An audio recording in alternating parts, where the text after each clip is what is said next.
Hello, hello, hello, everyone. This is I am Stacey Thomas. I know the introduction didn't come on. It's been a day, okay? It's been a day. Thank you guys for watching. Tonight I am excited because she's different. She's different than some of the other guests that I've had on. She's actually going to educate us. She's going to educate us on what are we doing wrong? Why can't we get the job, right? Laura Browne has an extensive experience in leadership and management development. She was a senior director of human resources for a global tech company where she taught managers how to be better interviewers. We're going to find out, why does she think that she needs to write a book about it? Who is the book going to bless? And I'm excited to, let's just go ahead and welcome her on the stage. Well, did I say she's an author?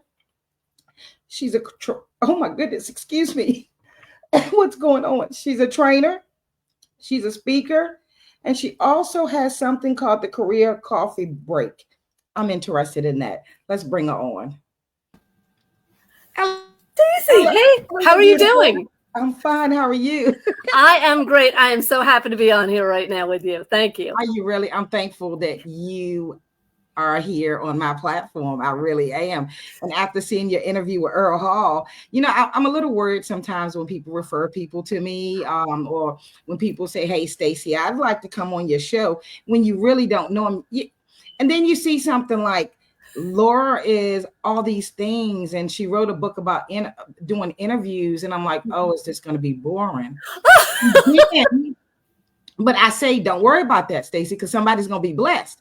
So then I see an interview with Earl Hall. I'm like, oh, I want to interview Laura.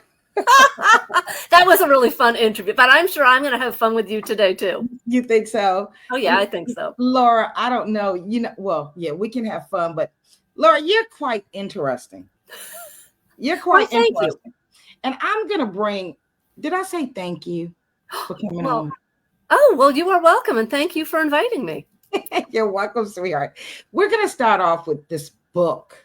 This book that, if I wasn't so into working for myself, Laura, I'd come up under you and get coached. But I need you to tell me how to do things for myself. Hold on. We're going to do your book, Interview, Speak. What an interviewer really wants to know. Where did this come from? What inspired you to write this book? Well, so sometimes people say interview speak. It's all about translating interview speak. So that's why I want you to think about that. So, okay, here's where it came from. So I've been friends with Barbara Limmer, who's my co-author, for a long, long time. I'm not going to say how long, but let's just say our kids were little and our kids are out of college now. So we've been friends for a long time. And she was a career coach and she was in human resources. I was in human resources. And one day we started just talking about, man, people are really messing up on interviews. And we were sort of telling stories. And I said, Barbara, I think there's a book there. And she said, oh, no, I'm not going to write a book. And so honestly, I had to keep bugging her. I think it took me, it was definitely more than a year that I bugged her. And she finally said, you know what? I guess we really could help people to see what we know and sort of the things that are hidden, the stuff behind the desk, to help them. So I think I bugged her enough that she finally decided, yeah, let's do it, because I really want people to know, because I was telling people about what they should do. And they're like, I never heard that. I didn't know. And I wanted more people to find out. And so that's how the book started. So you're not just sitting back in human resources laughing at people or saying, oh, well, they didn't get the job. You're actually trying to help people. Yes. Yeah. And it's funny. And we definitely want to help people. We did not laugh at people. I feel bad for people that don't do well. And I remember Barbara actually used to sit outside of an interviewer's office. And so when people would come out, she would say to the person, and how did you do? And they would always say, great. And then she'd go to the interviewer, how'd they do? And they'd be thumbs down. And so she heard, and I heard plenty of times, I think I did great. And people just don't realize that sometimes the things they say are not helping them at all. And they're missing some easy things to say. Really? So there's so many books and resources on interviewing. Mm-hmm. What makes your book unique? Thank you for asking, because there are a bunch of them. And let me tell you what, we've read plenty of them. And before we wrote the book, we started looking at some more of them. And here's the thing. And there are good books out there. I'm not going to say that they're all bad. The problem with a lot of the other books is they give you the answer. So here are the 100 most common questions, and here is your answer. We totally disagree with that. What we do instead is we go through common questions or typical questions that you're probably going to get. And we say, first of all, what's the translation? What is the interviewer really looking for here? So we want you to sort of get into the mind of the interviewer. And then we say, here are things you should include, and here are things you shouldn't include. Because we don't want to give our answer. We want you to give your best answer. That's super important. Okay. It's super important that people give their best answer. So all we do is we give you ways to craft your best answer. And then what we do, also we try to make it fun. We have cartoons in there. We have sentence diagrams. And the other thing we do is we have examples. So we have a couple of characters, and each character gets asked different interview questions, and they all give a good answer. So let's say Jen from sales gives a good answer to a question. And then we say, what's good about it? And then we say, here's what would make it better. Here's where she should add. Here's what she should take away. So people look at these other answers and go, oh, I usually do that. I can make a change. So that's why this book is different. Can you give me, I love what you're saying, but can you give me an example of a question that's asked a lot, right? Oh, yeah. And what people normally might say and what they should say. Okay, absolutely. And so I'll tell you the biggest one. I would say 99% of interviewers ask it. Now, every interview is different. We talk about that. But almost every interviewer will ask, tell me about yourself, right? So this is the first question you get. Now I'm going to tell you my story. I messed this up plenty of times, okay? Early in my career, because I thought I should just tell them and go through the stuff on my resume, or I don't know. I think one time I hope I didn't actually say this, but I might have said, that I sold Girl Scout cookies or something. I don't know. I said some nonsense. But then over the years, what I learned is, first of all, you shouldn't ramble. You should only take about a minute to answer this question. And one of the big problems is people ramble because they don't really think about it. So the fact is, interviewers are using this question to test some things out, and they're looking for some red flags. Does this person ramble? Does this person get to the point? Does this person actually make some good points? Now, the first thing you should do in the first couple of seconds, first you should thank them. Oh, thank you for meeting with me. And if there is a way to connect with them, because I'm sure everybody went to LinkedIn and looked at the person, looked at their interviewers, site. Hopefully you all did. And not that you have to look into every nook and cranny, but look at where did they go to school? Where do they live? Something else. So if you can say, oh, I see that you're in New York. I grew up in New York. And then they go, oh, yeah. And you say, oh, yeah, for a moment. So you've made that connection. So if there's any way to make a quick connection, do that in the first couple of seconds. Then what you do is what most people don't do. Then what you do is you pick some things. Normally I say 2 things, 3 things that you want to share with them that are connected to the job you're applying for. So don't just talk about some things you did that you like. No, you want to say, one of the things that I'm really proud of is my ability to do X, Y, and Z, and I did it at this job, or I did it here, because I see that that's something that this job requires. And so I'm really excited about that. And then say another one. And one of the other things I want you to know about me is I've done this, this, and this. And I also see that this is required in the job. And that's why I'm super excited about being here today. So you show that you're excited. You give them some specific information. You connect it to the job. And here's the reason why. Most people don't realize this. Interviewers are looking for 3 things. The first one is what we normally think about. They're looking to find out, can you do the job? I mean, that's why you've got the resume there. And, you point out and you give them some examples. Yes, I did that before. That's the basic. Then what they're looking for is, do you want this job? Not just any, they know you want a job because you're here at an interview. Why do you want this job? Why are you excited? Why are you motivated? Because they want to know if they hire you that you're not going to be bored and quit in 6 months. So you need to show why you're excited about this job and enthusiastic and want to work with this team. And if you get past those 2, then you get to the third one, which a lot of times you don't even get in the first interview, but you may get in the second interview. The third part is, will you fit in with the culture? Will you fit in with the team? Does the way you work fit in with the way we need you to work?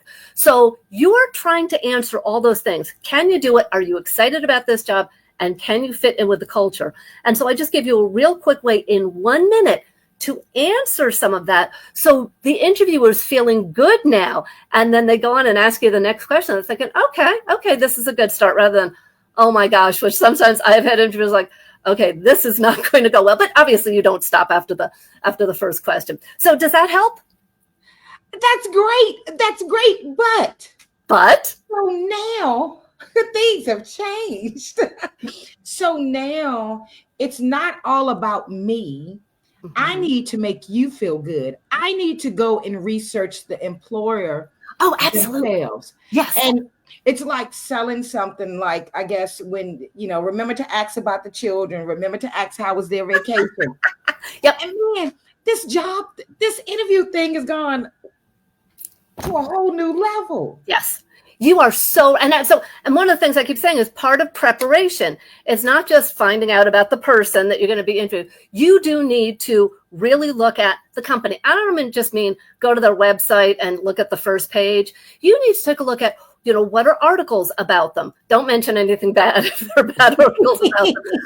But look at things and look at what some people are posting and things like that, so that you can show that you've done some research. And one place, by the way, that comes in, if you haven't had a chance to mention it, is at the end when they say, so tell me if you have any questions. By the way, never say, I don't have questions. You have to have questions. And so because of your research, you might say, hey, when I was researching the company, I noticed that there were some articles about the new direction the company is going in Europe.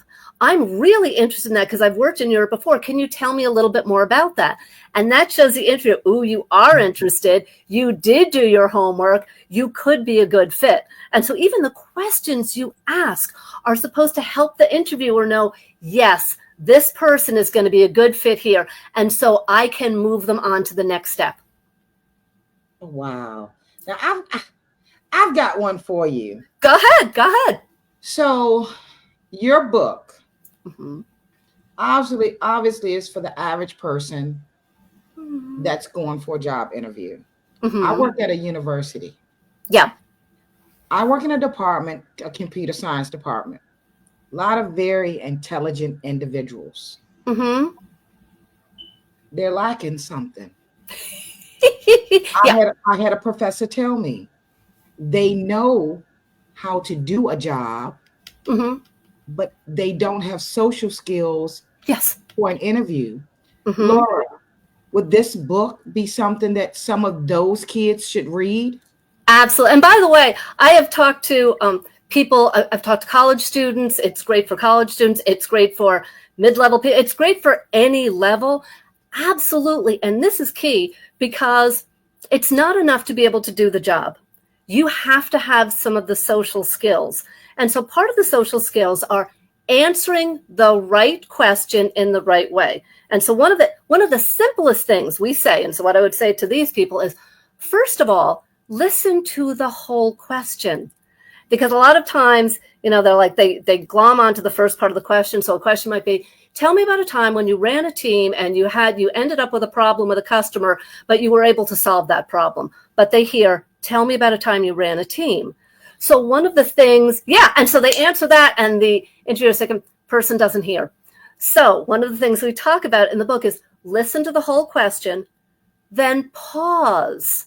Okay. And it's okay you might even say, I've never been asked that. Or, let me think about that for a minute. And then what you should have done is what we talk about is the preparation. So you should have prepared, let's say, 7 different examples based on the job description. So you can pull from those 7 different examples. And the fact is, if people are not, because I have worked with a lot of people that social skills are not the highest, right, that they need to prepare even more, because they know that, like, some people just, can say it off the top of their head.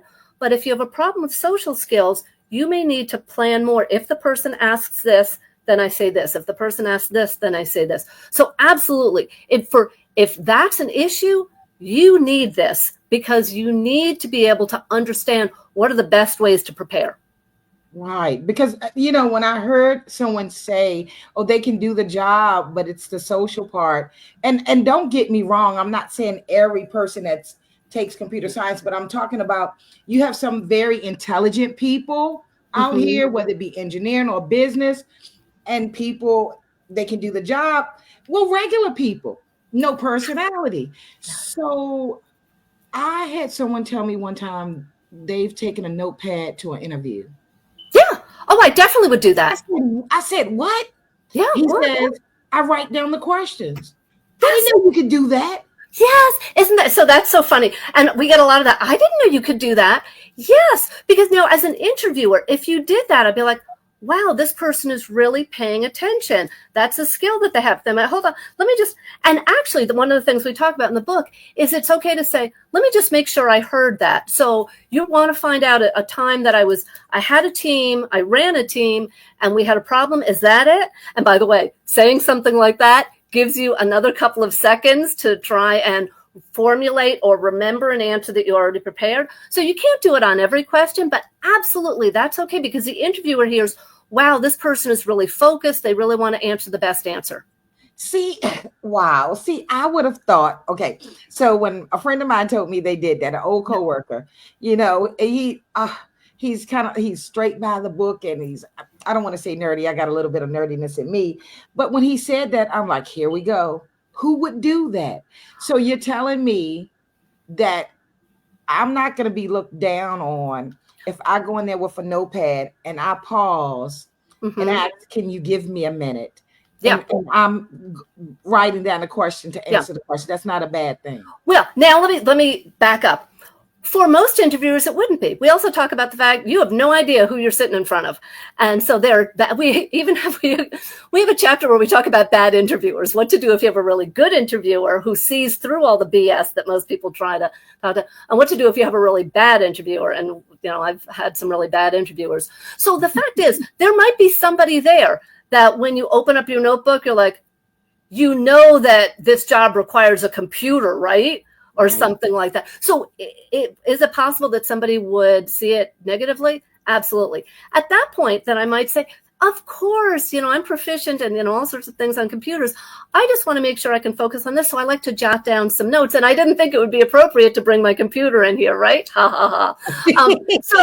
So you could do that. Or if the person is really nice, you could close it and say, I get that. That's just my way to really focus. But if that's a problem for you, then you know what, I'll put it away. But it really is okay to pause and to ask, especially if you haven't really heard the question, to really say, I just want to make sure. Because again, what does that tell the interviewer? That tells the interviewer you're focused, you're interested, you want to make sure you answer things well.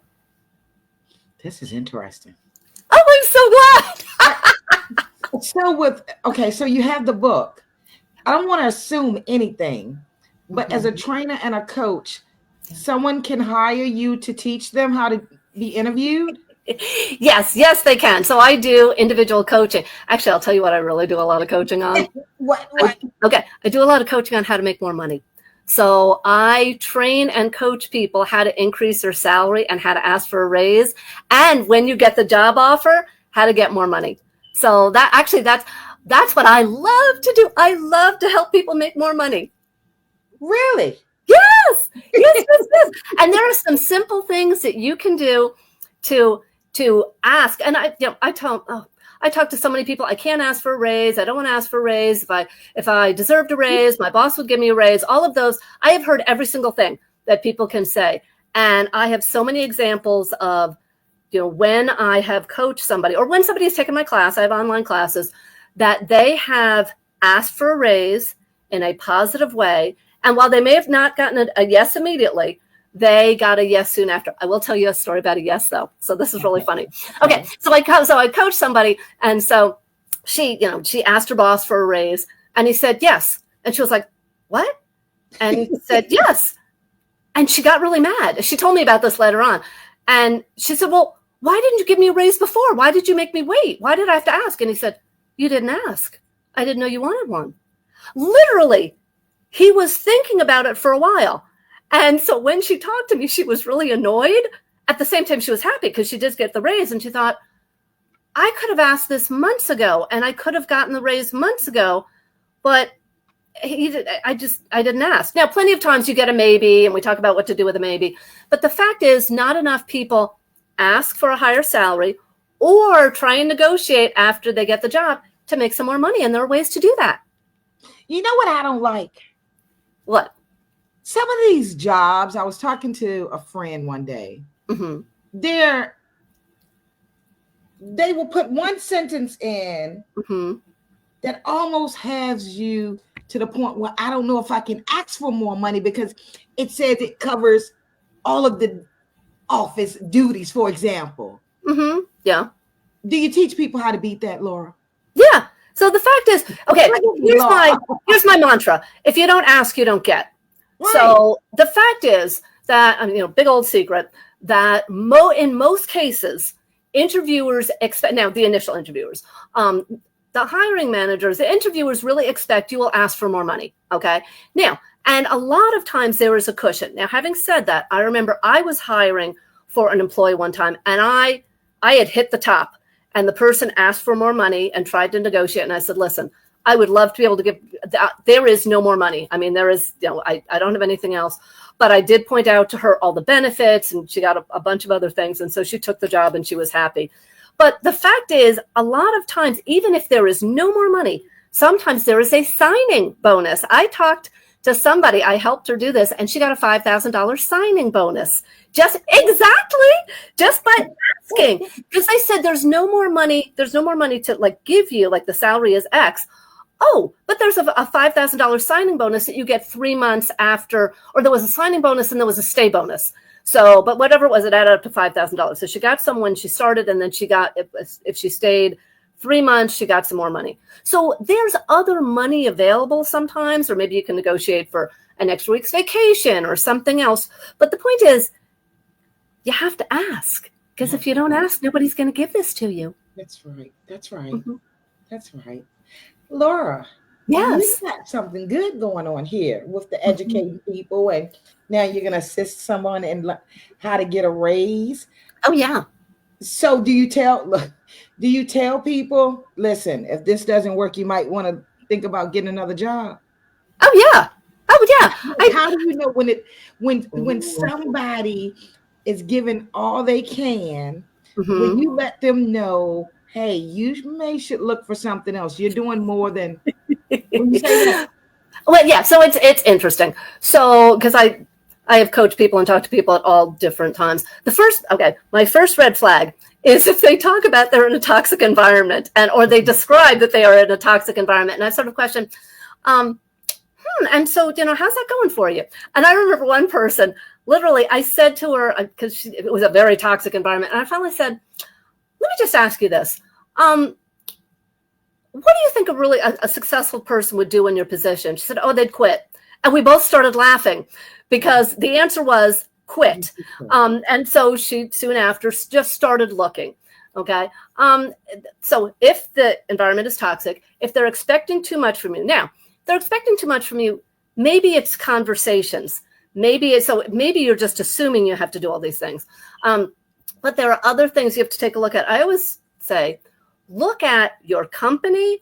What's going on? Are they saying that they're going in another direction, or are they not making budgets or something like that? There are signs that maybe your company is not doing well, or your team is not doing well, or something like that. So if you start to think things are changing, this could be a problem, go out there looking.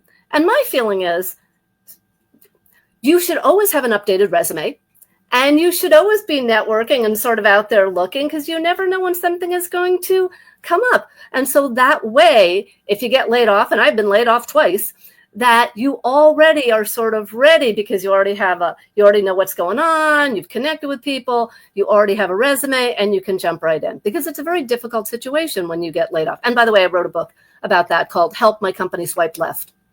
Yeah, really? Isn't that funny? So you've written over 12 books. This is my 12th book. I'm working on 13. Yeah, the interview book is my 12th book. How did this start? Because you've said that you've had jobs. How did this start? The first book. What start? The first book. The first book I wrote for It was a middle grade fantasy. And by the way, I wrote it just because I thought it would be fun. I wrote it for my daughter. Oh, And by the way, it was an Amazon Breakthrough Novel Award competition really? semifinalist. Yeah. Yeah. Really? So, yeah, it was fun. And then after that, I thought, you know what? I'd like to write some business books. And so I wrote a book on communication. I wrote a book on money. And so, yeah, so I've written a whole bunch of them. But honestly, I don't know that I should say this, but I'm going to say it. I actually think this is my best book, the Interview Speak book. It really, and I have to be careful because I've co-authored with other people, and my other books are wonderful. I mean, but this one, I love this book because already I have talked to people and I've seen information about how it has helped people. And I remember getting one thing in the book. We have this character called Clueless Clark. And okay. All right. So Clueless Clark makes mistakes, and he, goes into interviews, and he makes a lot of mistakes, but he always thinks he does a great job. And all of these are based on real situations we've heard from other people. And I remember hearing from somebody. He told me, he said, "I was Clueless Clark until I read your book." He said, literally, I always thought I shouldn't prepare. I should just go in and I should be myself. And he said, and now I realize why I wasn't getting second interviews. And he got the job after he read the book and understood he didn't want to be Clueless Clark. And so that's why I love this book, because I have been hearing from people that it's practical, it's easy to read, and it is making a difference. And the job market is hard out there. You know that. People are, it's taking so long and so many applications. And if I can help people to get a job faster and easier, then I want to do it. Wow. So this book, like you said, it should be in colleges, universities. Oh, absolutely. Yes. And it's not a bad thing for a parent that has a kid that's about to look for their first job to start reading the book. Actually, they should read it because the parents are going to, I didn't know this. Oh my gosh, I didn't realize. And again, we've all made mistakes. Before I was in human resource for a while, I made plenty of these mistakes. And then I got into human resource and I realized, being on the other side, and I was training managers like, oh, okay, then I shouldn't do this. And I wish I hadn't done that. And really, and so sometimes it's just basic things that you have to adjust and realize. So yeah, so I want to get this book out to as many people as possible. That thing still got me baffled. Like, what? I'm almost like I've got to, don't get me wrong. I want to know who the company is. I want to know what the company does. But it almost sounds like I'm being a salesman trying to, I guess I am trying to sell my, okay. You are selling you. Because why should the company hire you over the 10 other people they're interviewing? Now, let me turn this around, okay? So we think about what we're scared about. We're scared we're not getting a job. We're scared we can't pay the rent. All those other things. And that's like in our head. We don't think about what the interviewer is scared about. Okay. So the interviewer scared. Oh yeah, they're scared. Wow. Yeah, you see? Okay. So they're scared that they're going to mess up. They're scared that what if, I interview Laura and I pass her on to the manager and she's not good. The manager's going to say, why did you send her along? She's terrible. And they're going to get mad and they're going to talk to my boss and say, Laura's not doing a good job. And then what if, even worse, I say, hire this person. We hire them and they don't do well. They don't fit in well. The manager is mad. And then in a couple of months they quit or they get fired. And now I have to go through the whole thing again. And my boss is going to be mad at me and my statistics are going to be down. So interviewers are scared because they're afraid if you don't do well, it will look bad on them. And that's why you have to sell it and you have to help them realize, I'm going to make you look good. Your boss is going to be happy. My new manager is going to be delighted. It's going to say, Laura, that was the best hire you ever made. Thank you so much. Wow. This whole interview thing, I always looked at it one way. I want to tell you something that someone told me one time. What? So there was a job, a high-paying job at a company. And the lady that was picking the people to present to upper management Mhm. There was one person, she was like, she has an accent, I don't know if I should do this, because she had an idea what the company was looking for. Right. And then she had this perfect English speaking person. The other one spoke English, but it was slang. Okay. And one had a college degree, one did not, but they were applying for the same job. Mm-hmm. Said, well, I'm going to try it. She sends both applications up. The young lady that did not have the college degree got hired. She said she told the person in upper management, you surprised me. Can you tell me why you made that decision? Mm-hmm. Shocked me. She says upper management says the other one is well educated. The other one knows exactly how to do the job. The other one has experience. She says, I want someone that I can grow, that I can Oh, teach. yes. Except the lady said, I can't teach her, but Mm-hmm. I can teach the one that Mm-hmm. has no experience in this field. Mm-hmm. Mm-hmm. Yeah. That I love that. Okay, so that gets back to what I said originally. They want to know, can you do it? And so they said, oh yeah, they can both do it.